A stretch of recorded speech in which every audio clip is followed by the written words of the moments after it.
Hey guys, it's Amy McGee. It is the Saturday before Easter, and so I want to talk to you a little bit about Easter and chickens. And it's because I am in the neighborhood of Meyerland right now. I'm in front of my listing at 5439 Jackwood. It's a fantastic property that has never in the history of this property flooded. It's on a corner lot. It's got a pool. I'm going to walk you through it. It's absolutely gorgeous.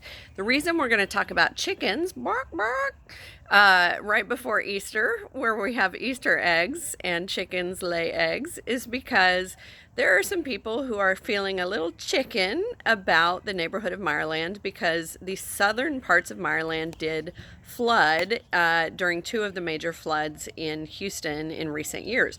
The northern part of this neighborhood never did. So here is what appraisers tell me about markets where flooding has occurred.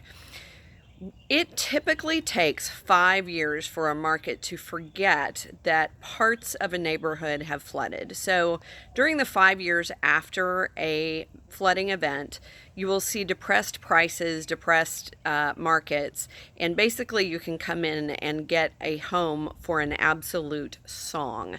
That is the case on this listing that I have. If I'd had this on the market pre-Harvey, this house would have sold overnight. And again, think about it, this house has never flooded, so it's simply a matter of guilt by association, and it's a matter of people being bark, bark, chickens. So the opportunity to buy a home in a neighborhood where the home itself has never flooded, but parts of the neighborhood have, is really a phenomenal opportunity. And Meyerland really represents probably one of the best cases of this. I didn't have to take this from my own imagination. We had an appraiser who came into the office and said, you know, markets do forget for parts of a neighborhood where a flood was man-made, such as the part of Memorial where the dams were released, the market forgets in 2 to 3 years. In parts of a neighborhood where a flood and a natural event has occurred, it's more like 5 years.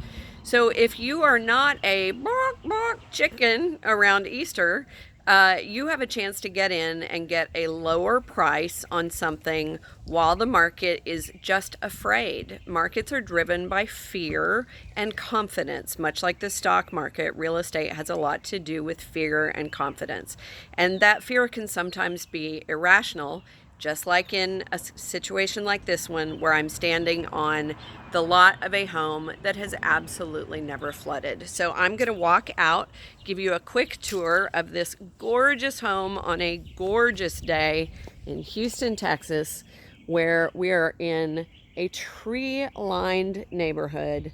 It is absolutely quiet except for those birds that you can hear chirping. Again, we're at 5439 Jackwood. Most of the sound you hear is me disturbing the neighbors because I'm probably talking too loudly. And we're going to walk through and take a quick look because I don't want my clients to miss out on opportunities by being the bark, bark chickens. Okay, so let's take a look. Here we go. I may break this up into 2 videos for you, one about chickens and one about this house in particular.